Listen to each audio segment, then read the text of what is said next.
Maksudnya nggak usah ngambil sikap. Ya kita buktikan kalau milih satu madzhab, ya kita buktikan semuanya lebih baik, semuanya lebih bermanfaat, semuanya lebih berperadaban. Karena nggak bisa dihindari wabena humain. Termasuk nyuwun sewu, saya mohon maaf sama mulai Pak Harso, Pak Lutfi sampai Pak Fathul Wahid. Saya ini termasuk kiai yang nggak suka dekat sama orang-orang top. Bukan karena hasud. Memang konstitusi kiai harus gitu lah, tamud dan na'inaika. Kenal orang lebih tinggi itu kan resiko. Misalnya saya kiai desa, mungkin punya keri tua sudah seneng, punya kijang tua sudah seneng. Gara-gara kenal Pak Wahid naik Camry, waduh kok saya kalah itu. Kenal orang itu kan resiko. Mungkin dosen-dosen sini kalau kenal saya di Rembang juga resiko. Di sini gak ada cium tangan, biasa dosen, wah gak enak jadi dosen. Jadi memang harus dibatasin. Sekiranya mungkin orang terus, karena latamud dan nanawa, ainaika ilham. Kamu jangan sering melihat orang lain yang mungkin secara lahir dapat nikmat yang lebih tinggi dibanding Anda. Kalau kamu gak bisa ngelola hati Anda bisa hasut, Anda bisa dengki. Paling tidak Anda bisa ada syukur. Terus saya itu sering didolani pejabat. Juga sering melihat pejabat di TV-TV. Naik mobil aja ada yang naikkan. Bahkan kalau wudhu itu anduk aja ada yang bawa. Itu kalau yang nggak kuat, weh naik jadi pejabat. Ya makanya terus konstitusi kiai itu mengatur, sudahlah. Mata kamu itu kamu batasin. Jangan melihat sesuatu yang potensi ya. Potensi menjadikan Anda tidak apa?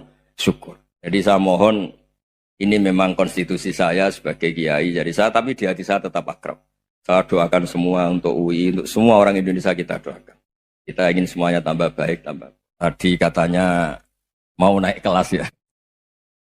Kalau naik kelas dari rumah saya niatkan mari mengkaji diroyah. Diroyah itu melogikakan riwayat. Jadi misalnya kita sering dengar Rasulullah SAW sering ngendikan kalian masuk surga itu bukan hanya berdasar amal, tapi berdasar anugerah Allah Subhanahu wa Ta'ala. Oke, kita sepakat amal kita, perilaku kita, ibadah kita andaikan dikompensasi dengan nikmat yang Allah berikan tentu tidak seimbang. Untuk membayar itu saja sudah lunas. Jadi Anda semua tidak berhak masuk apa? Surga. Hingga di beberapa riwayat dijelaskan ada orang yang 500 tahun ibadah, nggak pernah maksiat. Ditanya sama Allah, kamu masuk surga karena apa? Karena ibadah saya ya Allah. Ya sudah, surga kamu 500 tahun saja karena ibadah kamu 500 tahun. Ini cerita umur-umur orang dulu. Ya Allah, katanya surga engkau ini selamanya. Ya kalau yang selamanya itu rahmatku. Kalau amal kamu terbatas ya surganya sesuai amal kamu ya terbatas. Ya sudah ya Allah, berarti masuk saya surga saya ini karena fadl engkau, karena anugerah engkau. Itu namanya apa? Diroyah. Diroyah itu satu kajian analisis di mana kita percaya riwayat, tapi kemudian punya logika, punya diroyah. Ini penting supaya tauhid kita ini kuat. Jadi dulu ada orang yang sangat cerdas, namanya Jubair bin Mut'im. Dia saking cerdasnya, juga kaya, juga tokoh, dikirim sebagai delegasi pembebasan Asra Badrin, tawanan Badar. Kemudian pas datang ke Masjid Nabawi, Nabi delalah pas baca Wattur wa kitabim mastur. Sampai pada titik Nabi baca Am khuliqu min ghairi syai'in am humul khaliqun. Apakah penciptaan yang sedemikian canggih itu dimulai tanpa perwujudan, tanpa sesuatu yang real, yang maujud? Orang itu langsung bersimpuh, matur, ya Rasulullah saya Islam. Saya ada kolbi yadir, hampir hati saya, otak saya, pikiran saya itu terbang. Karena logika yang dibangun ateisme misalnya, kalau alam raya ini dimulai dari nihilisme, berarti logikanya apa? Al-adamu yakhluqu maujudan. Alam raya ini kan maujud, maujud itu ada. Kalau yang lebih dulu itu ketiadaan, berarti ketiadaan menjadi sebab kewujudan. Kalau dalam bahasa Arab itu, al-adamu yakhluqu maujudan. Sesuatu yang harusnya nggak jadi faktor karena ketiadaan, menjadi faktor sesuatu yang nyata. Itu kan nggak masuk akal. Ya, kalau alam raya ini ada al-adam sing yasbiku maujudan, berarti alam raya ini al-adamu yakhluqu maujudan. Suatu yang tidak ada, menciptakan yang ada.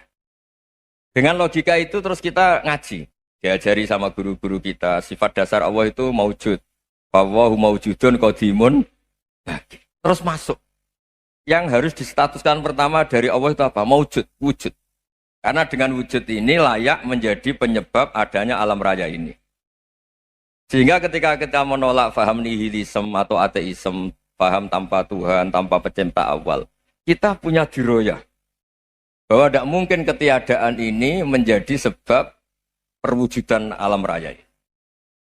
Yaitu amkhuliku min ghairi syai'in. Masa alam raya ini diciptakan tanpa sebab yang nyata, yaitu wajibil wujud.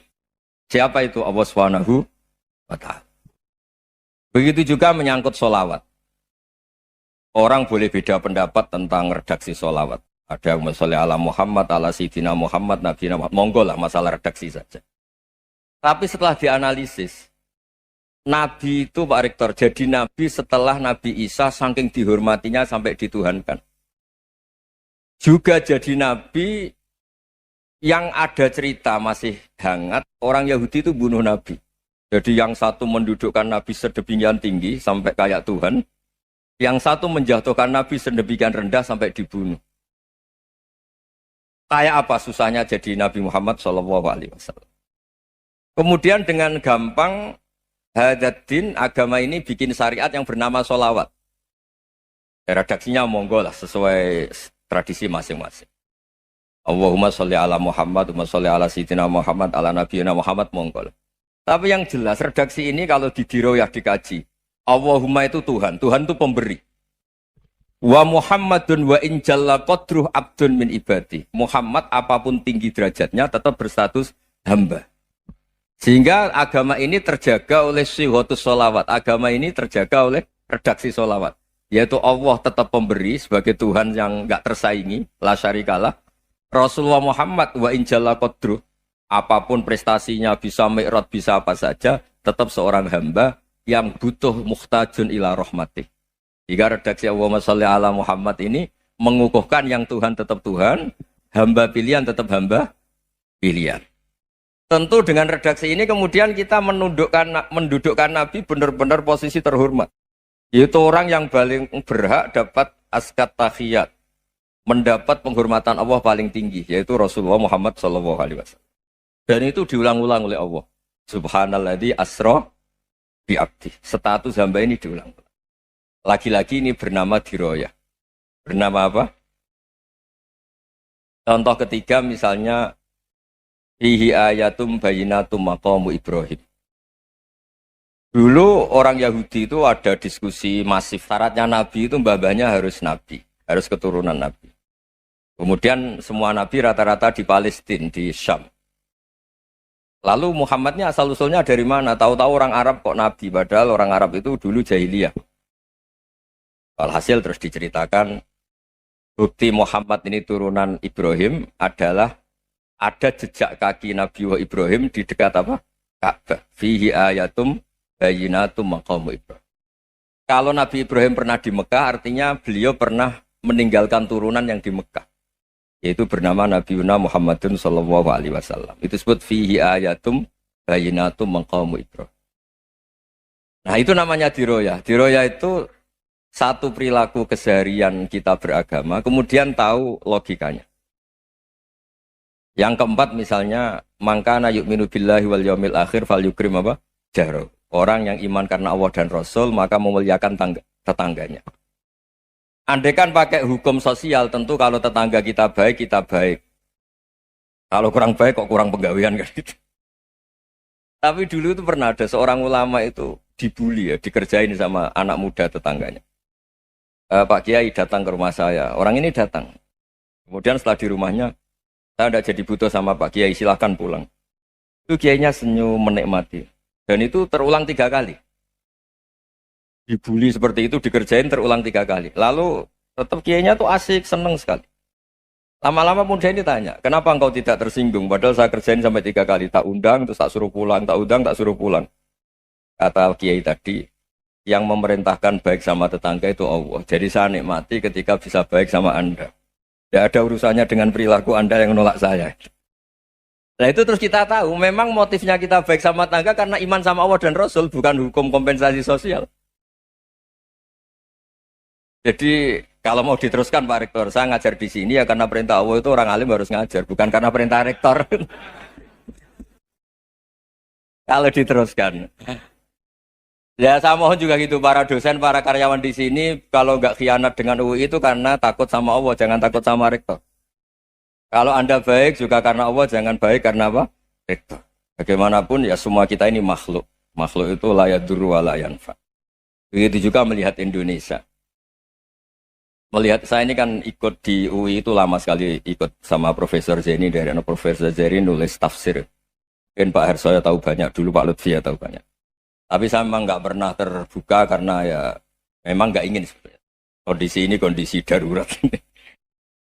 Sehingga saya tahu cara berpikir Profesor Zaini, ya tahu komitmen beliau pada UI. Dan pendiri UI memang ya banyak yang dari tokoh NU, Muhammadiyah, dari tokoh-tokoh ormas yang lain memang didirikan banyak orang. Hingga UI memang nggak milik ormas apa tertentu. Dari satu sisi memang baik, nggak dikuasai ormas tertentu. Tapi nanti kalau keterusan ya nggak berbentuk. Ya sudahlah dikelola saja. Sambil-sambil jelas, sambil-sambil kadang nggak jelas. Yang penting ikhlas tadi. Karena kalau terlalu asobia itu jadi repot. Kita ini yang nekuni fikih itu tahu. Kalau tidak kuno itu madhabnya Hanafi. Kuno itu madhabnya Syafi'i. Tahu-tahu seakan-akan Imam Syafi'i itu NU, Imam Abu Hanifah itu Muhammadiyah. Padahal ini orang-orang yang sebelum NU dan apa? Ahmadiyah. Jadi kalau kita yang nekuni ilmu itu biasa saja dengan perbedaan. Tapi kalau orang-orang yang nggak siap dengan perbedaan itu sampai Allah disifati Ta'ala itu tidak terima. Padahal Ta'ala itu maknanya Maha Luhur, yang Maha Agung. Jadi ada seorang kiai kebetulan pidato pertama Pak Rektor. Assalamualaikum warahmatullahi ta'ala wabarakatuh. Di mubalik kedua ini nggak terima karena itu dianggap bid'ah ada Ta'ala. Hanya dia bilang Assalamualaikum warahmatullahi ta'ala wabarakatuh. Itu saking asobiahnya itu Allah ditambahi Ta'ala itu tidak terima. Padahal Ta'ala itu maknanya Maha Agung. Nah itu kan jadi repot kalau asobiah gitu. Kalau kita ngadepi perbedaan itu biasa saja. Karena kita mungkin bacanya banyak, lihat hal-hal seperti itu ya. Berkohnya nggak jelas itu menjadi orang tuh bijak. Ini sekarang nakal, jangan-jangan nanti jadi orang baik. Yang sekarang baik, jangan-jangan suatu saat jadi tidak baik. Semua orang introspeksi. Nggak ada jaminan kalau kita sekarang baik akan baik terus. Nggak ada jaminan kalau kita sekarang buruk akan buruk terus. Sehingga terus banyak kiai-kiai bijak tuh memang lahirnya nggak tegas. Tapi nggak tegas itu yang menjadikan bijak. Karena sama-sama mungkin. Itu yang disebut laisa laka minal amri syai'un aw yatuba alihi mau yu'adzibum. Itu tidak wilayah kamu. Ketika Allah mengomentari orang munafik juga wa yu'adzibal munafiqina insya'a aw yatub. Bisa saja ada yang disiksa, bisa saja ada yang dikasih tobat. Karena pola yang kita analisis itu semuanya menurut kita. Bukan menurut kemaslahatan orang apa? Saya punya sekian contoh cerita. Orang yang sowan kiai baik-baik, mungkin bawa gula atau salam tempel, tidak tahu lah. Itu tidak mesti jadi wali. Tapi kali Joko yang kenal Sunan Bonang, itu kenalnya itu karena ingin begal. malah jadi wali. Tapi tidak usah dicoba. Umar itu nyari Nabi itu mau dibunuh. Tapi malah tobat jadi orang baik. Jadi ini penting ngaji ya, supaya tidak tegas itu, tidak jelas itu kadang baik. Nah termasuk saya juga termasuk dia yang milih tidak jelas. Saya sering gojlok ini, Fajar Hadil ini murid-murid saya sering saya gojlok. Kalau semua sistem pendidikan kayak kampus, kayak UII, kayak UIN semuanya, itu sistem yang bagus karena tertib jam kuliahnya jelas, mata kuliahnya jelas. Kalau di pesantren itu Pak Harso itu nggak tertib, tapi justru itu enak ketemu di jalan orang berani tanya. Nah, ini kalau mbak-mbak misalnya menstruasi, mau belajar haid nunggu semester berapa baru tahu. Itu bisa sekian tahun nggak sholat karena nunggu pelajarannya baru diterangkan. Mau haji juga gitu, nunggu mata pelajaran haji. Kalau nggak jamnya, nggak mau dosennya ngajarin. Ya, kalau kiai kan nggak ketemu di jalan, tanya dijawab. Jam berapa juga dijawab. Artinya Indonesia itu berkah, ada sistem kampus yang tertib. Ya semoga termasuk tertib gajinya. Tapi tertib gajinya itu juga sebenarnya rugi. Saya sering ada pegawai negeri Gus, tolong doain saja di PNS enak jadi. Gajinya tetap. Kata saya nggak mau kalau gaji saya tetap. Kok bisa Gus enak tiap bulan mesti dapat gaji. Kalau tetap nggak naik-naik kata saya. Kalau kiai gajinya agak tetap, tapi di atas yang tetap kata saya. Artinya Indonesia itu berkah. Kalau semuanya pakai sistem pendidikan setertib ini, orang mau tanya khed ya nunggu pelajaran khed. Bab haji ya nunggu pelajaran haji. Tapi kalau ketemu kiai itu enggak. Ya semuanya, saya pernah di pasar, Gus, mau tanya. Tanya apa? Anak saya sih keluar darah terus gini-gini. Padahal biasanya khed hanya 7 hari gini-gini. Ya sudah kembalikan ke biasanya rudat hilal adat. Itu enggak usah sowan ke rumah. Juga enggak registrasi dulu, enggak daftar dulu. Ya ini enggak nyindir cerita saja. Supaya ini bukti koalisi beneran. Jadi saya yang kiai enggak tertib jam, koalisi sama yang tertib jam. Jadi kalau semuanya sistem kampus, nanti pertanyaan itu enggak bisa on time, enggak bisa setiap saat. Makanya Indonesia itu berkah.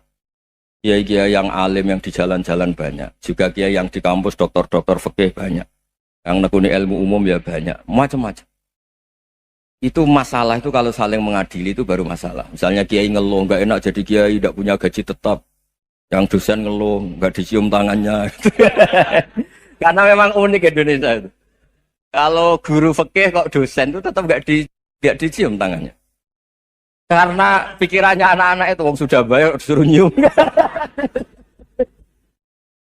Itu kayak di alam sadar tuh gitu. Kalau kiai itu kan anak-anak gak bayar itu. Ya opanya cium tangan itu. Makanya kalau kiai-kiai tidak keramat bisa mati karena cium tangannya doang itu bisa mati itu kiainya. Ya ini cerita. Supaya saling menghormati saling. Nah dulu itu perbedaan itu urusan sudut pandang. Ya saya ulang lagi, perbedaan itu sudut. Allah yang Tuhan saja sering didebat sama nabi-nabinya. Karena urusan sudut pandang apa? Saya beri contoh ya. Suatu saat Khalilur Rahman Ibrahim itu saatnya meninggal sama Allah, Israel disuruh. Israel itu Ibrahim saatnya meninggal, ambil nyawanya. Setelah datang ke Ibrahim, ya Khalilur Rahman Ibrahim, saya disuruh nyabut nyawa Anda. Itu Israel dipaksa mikir sama Ibrahim. Hal ra'aita khalilan yumitu khalilah. Kamu tahu orang yang mencintai kemudian bunuh yang dicintai. Itu logika agak benar. Akhirnya Israel kan gak biasa debat. Kan gak dilatih debat. Gak pernah ikut lomba UI debat ilmiah. Dia taunya nyambut nyawa aja. Kembali ke Allah. Ya Allah, kata Ibrahim, hal ra'aita khalilan yumitu khalilah. Masa kekasih bunuh yang dicintai ya. Tapi kata Allah santai. Bilang ke Ibrahim, hal ra'aita habiban yakrahu ayyalqa habibah. Masa katanya dia cinta saya, kemudian ketemu saya tidak berani. Israel mater lagi. Logikanya gini, Ibrahim, masa yang dicintai sama yang ketemu yang dicintai nggak berani? Ya udah ketemu aja. Katanya yang meninggal itu. Artinya, kamu bisa saja GR tidak mati-mati karena merasa dicintai. Atau ingin mati karena mencintai. Nah, maksud saya, hal-hal seperti ini orang UI pasti gak jelas. Katanya cinta Allah suruh mati ya gak mau. Gak jelas kan? Dibilang gak cinta juga gak mau. Tapi dibilang cinta kalau ukurannya mati juga gak mau. Nah, tapi dalam banyak hal gak jelas itu penting, Pak. Penting sekali. Buatan guyon. Saya beri contoh sekian ilmiah, gak jelas itu penting. Rasulullah SAW itu dalam banyak hal itu disuruh Allah, memang disuruh supaya ngambil sikap seperti itu. Karena Allah itu punya otoritas penuh untuk bikin orang itu baik atau tidak baik. Wahsy itu yang membunuh Sayyid Hamzah, orang paling dicintai Nabi di antara yang dicintai Nabi. Qatalahu Wahsyun, dibunuh oleh Wahsy. Nabi secara basarnya itu gak suka sama Wahsy. Sampai cara lahir ya ingin corong Jawa ingin masuk nol. Tapi apa kata Allah? Laisa laka minal amri syai'un aw yatuba alaihim aw yu'adziba. Itu tidak wilayah kamu Muhammad. Malah Wahsy dikasih tobat sama Allah.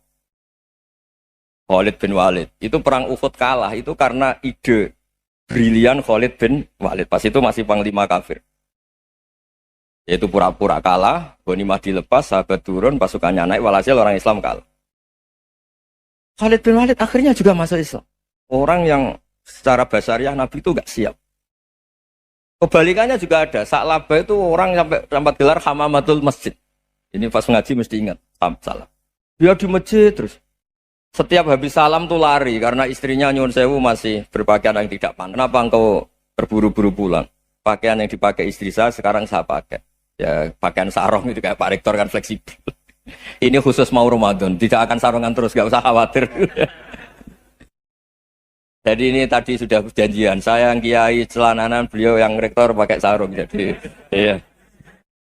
Supaya itu barter madhab. Tapi hanya sekali ini aja, bukan. Jadi jangan diharapkan ini jadi tontonan terus-menerus. Dan ini barter madhab. Saya sama Profesor Kores juga sering gitu. Saya pakai sarung yang dihadiahi beliau, beliau pakai sarung yang dihadiahi saya. Memang itu tradisi Islam. Tahadau tahabu, kamu saling memberi hadiah maka kamu saling mencintai, bukan riswah, bukan riswah. Walhasil terus Sa'labah ini mbok saya didoakan Nabi supaya saya kaya, supaya tidak sering ganti-ganti pakaian seperti ini sama istri saya. Jangan-jangan kamu miskin itu lebih baik, ngotot minta didoakan. Didoain Nabi kaya terus lama-lama ninggal sholat, ninggal jamaah. Itu Allah belum tersinggung. Yang mulai Allah tersinggung itu kan saya sering fatwa di mana-mana, sering memberi saran. Mumpung kamu miskin itu sering sedekah. Karena kalau sudah kaya itu tidak bisa. Saya memberi analogi gini. Kalau saya masih santri miskin, punya uang 100.000, diminta guru saya 50 tak kasihkan. Padahal itu 50%. Punya 2 kambing kurus, diminta guru saya 1 pasti tak kasihkan. Padahal itu 50%. Jadi kalau punya sapi Brahman atau sapi limusin yang harganya itu 100 juta, punya 2, diminta 1 boleh enggak? Enggak boleh. Saya punya motor butut 2, diminta teman saya 1 boleh. Tapi kalau Davidson Harley itu nggak boleh. Nah, walhasil itu kalau kita miskin, misalnya kita zaman kuliah atau zaman mondok atau zaman apa saja, punya uang 100.000, nartik temannya sampai 50.000 kan biasa. Tapi setelah 1 miliar, berani nggak kamu kasihkan 500 juta? Sama-sama 50%. Enggak kan? Nah, Sa'labah gitu, ketika zakat masih per 40 kambing 1 kambing itu sebenarnya kan masih ringan. 41, 82. Kambingnya itu sudah mabenal jabalen.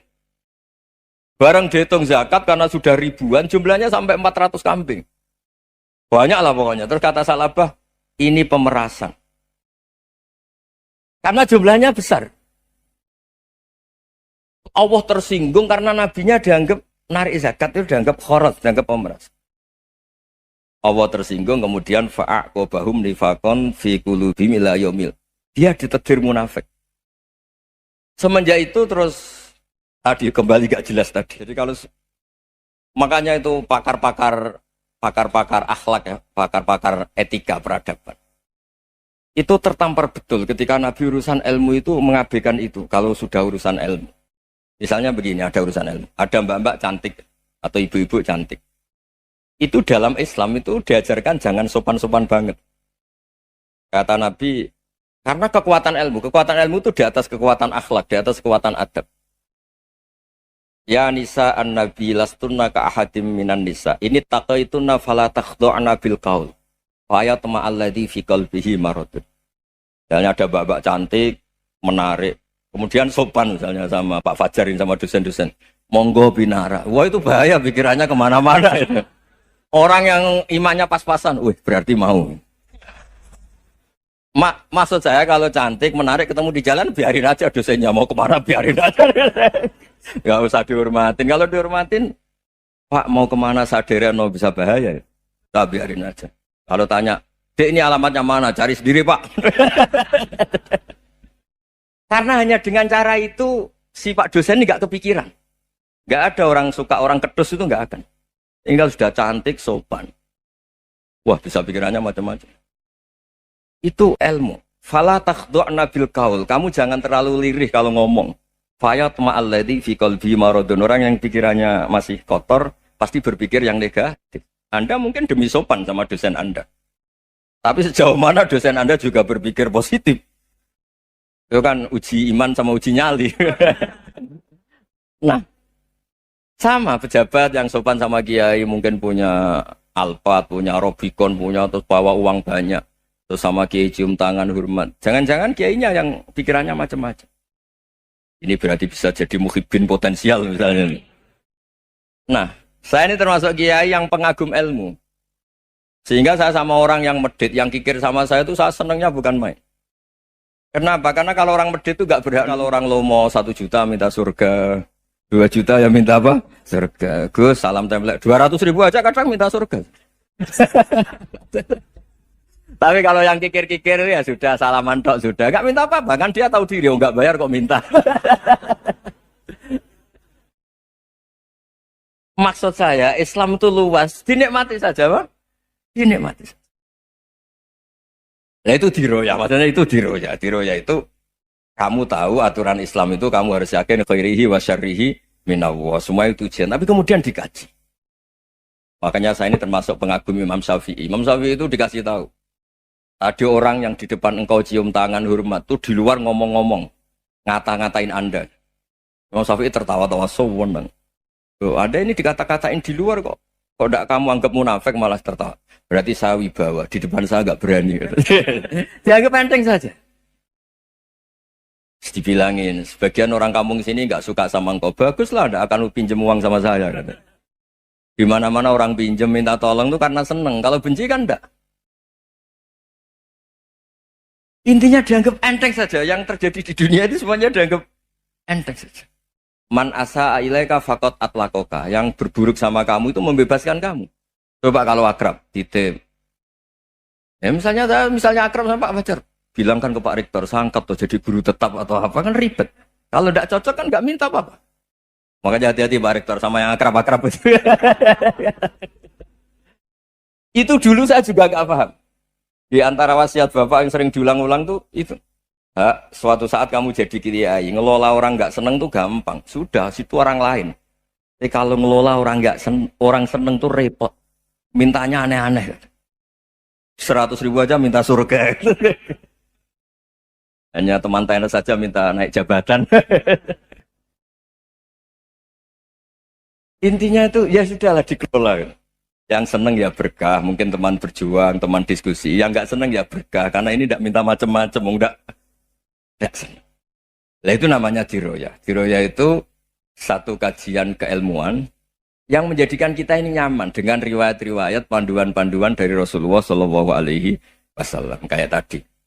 Kenapa sih tentang baik sama tetangga, baik sama tamu? Hitung-hitungannya itu mangkana yu'minu billahi wal yaumil.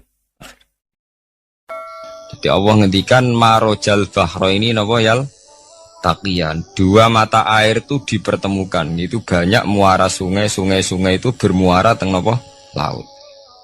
Kados kali Kapuas, kali pundi-pundi ini sawangane bermuara teng laut. Yal taqiyan di sawangane ketemu. Tapi itu semua hanya firoil apa? Ini dalam pandangan. Kulo nate banyak ngaji tenggene kitab-kitab karangan Imam Rozi. Imam Rozi itu ulama tafsir besar ingkang menjelaskan posisi Quran sebagai wahyu yang berkarakter bahasa. Jadi Quran ini wahyu, dia mesti bener. Tapi piye wae Quran itu bahasa. Niki rungaken ya. Jadi Quran piye wae napa? Bahasa. Jadi mungkin sampean gak kaget. Mungkin sampean gak kaget wong imane sampean ikan mokong, ora wati paham lah iman apa? Mokong. Tapi kok anak putune sampean kok iso janggal mbek Quran. Nak generasine kula jenengan ra iso jawab, kok anak putune jenengan wis ra iman mbek Quran. Iman raturan, jadi gak diilmiah. Contohnya ngeten nggih. Ketika banyak ilmuwan itu bisa dari orang Islam piyambak, dari orang Barat, baik itu sekuler, orientalis, Kristen, Katolik, macam-macam. Ketika banyak ilmuwan itu penemuannya lebih diakui secara ilmiah ketimbang tulisan-tulisan agama, itu kan menimbulkan keguncangan. Ndadekno iman iku oleh. Misalnya ngeten sing terkenal. Mungkin jenengan sering pireng. Nabi nate dawuh bulan itu ning langit ketiga. Nah, srengenge ning langit keberapa? Engko terus terakhir langit terakhir itu sing dinggoni Jibril. Nggih. Terus ketika wonten berita bahwa para NASA Amerika itu bisa naik bulan. Rata-rata kiai desa dulu gak percaya. Nabi Muhammad sing nabi nak munggah ning gone bulan tak pamit mbek Jibril ngono ae ora mesti dibukakno yang ngenteni diintegrasi. Saiki sapa Muhammad wis sapa Jibril dibukakno. Itu satu contoh. Kula dek dalu ngaji kalian santri-santri, kula terangaken. Jadi masalah utama umat Islam itu antara lafat ngene luhut iku terus diimani nganggo karpe dhewe. Lha iku sing dadi masalah utama. Luhut nggih bahasa iku diimani menurut karpe dhewe, ora menurut karpe ilmiah. Contohnya gampang kan. Sampean bayangno langit itu apa? Langit itu satu wilayah, satu area yang digoni malaikat, satu area yang tidak tersentuh. Kemana bayangno langit itu satu area yang tidak tersentuh. Sehingga ono kabar nak bulan yang langit ketiga kok terima menuso dok bulan terus sampean ora percaya. Gue dianggap masuk wilayah sing wis wilayah Jibril. Padahal tidak begitu. Masalah istilah sama itu istilah luhut. Terus Imam Razi menjawab sama itu istilah luhut. Jadi sesuatu yang tidak bumi ini itu namanya sama. Sesuatu yang tidak bumi ini namanya sama. Sampai sing nate kaji, sing numpak pesawat. Kalau nggak nate numpak pesawat, sing jarak jauh. Sampai ndelok dhuwur ke langit, ngisor ke apa? Langit. Sampai nak buka tong pesawat, yang jendela, delok ngisor ngeten ke langit, delok dhuwur ke apa? Langit. Sebab itu istilah langit itu hanya untuk menunjuk, istilah sama itu hanya menunjuk sesuatu yang tidak bumi.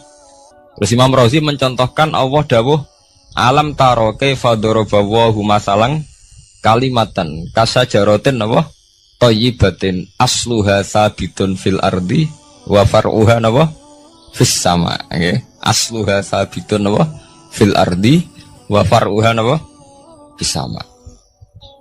Kalimat thayyibah iku kaya wit sing thayyibah ngene iku wit kurma asluha sabitun fil ardi akare wit kurma menghunjam ning bumi wa far'uha fis sama, cabang-cabangnya atau dahane fis sama. Ya, artinya kan sederhana loh, gitu. Wit kurma itu dahane fis sama.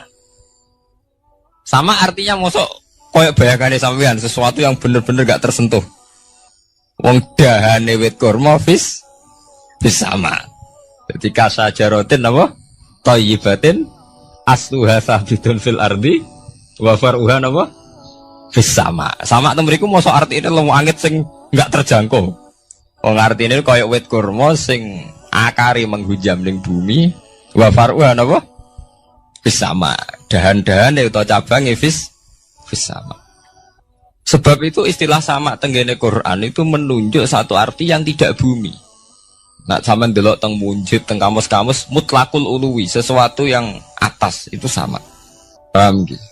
Sebab itu ketika ditemukan, nah ini kalau cerita astronomi, ini iman itu dibaringi mbek ilmu. Nak cara ilmu falak, cara ilmu astronomi, bumi itu kan berputar. Ketika kita di atas, kita ngalami siang. Ketika kita di bawah, kita ngalami malam. Orang kok srengenge ambles ning bumi itu. Lah nak srengenge ambles ning bumi, logikanya kan mboten masuk akal. Mergo srengenge luwih gede.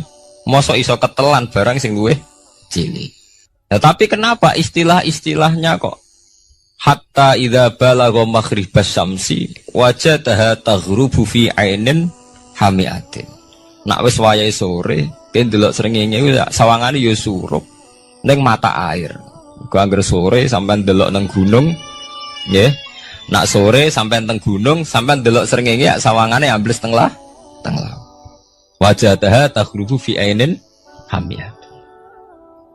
Lah itu jalan keluarnya apa ya? Kayak Imam Suyuti ini fi ra'yil aini sawangane.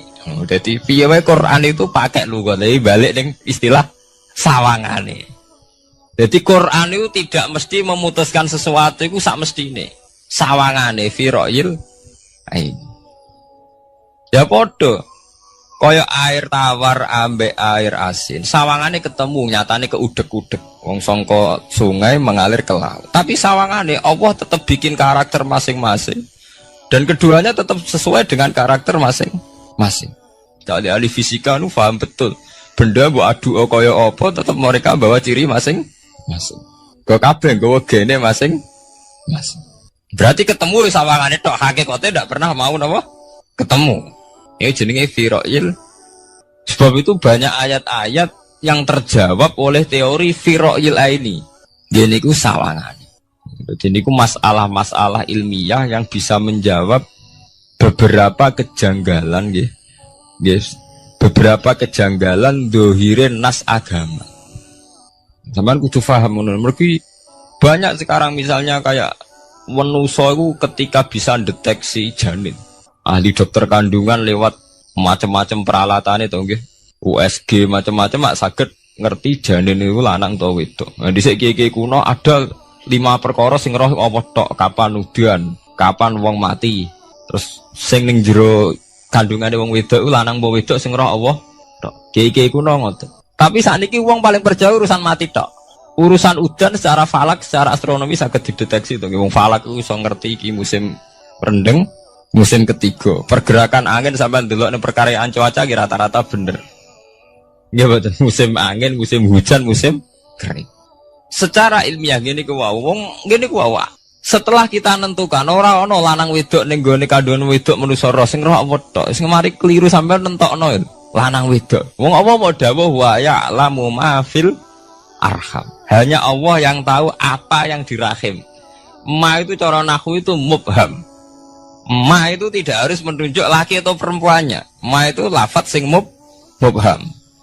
Apa saja, ya kan bisa terkait nasib, ya.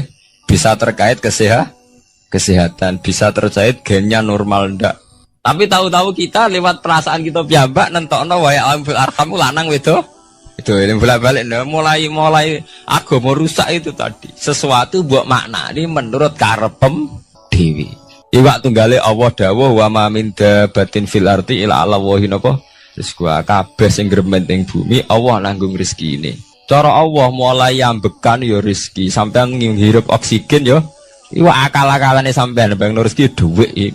Sehingga ketika kira di dhuwit terus janggal jare wa ma min dabatin fil ardi illa ala rizqi apa aku ra di dhuwit ra di beras.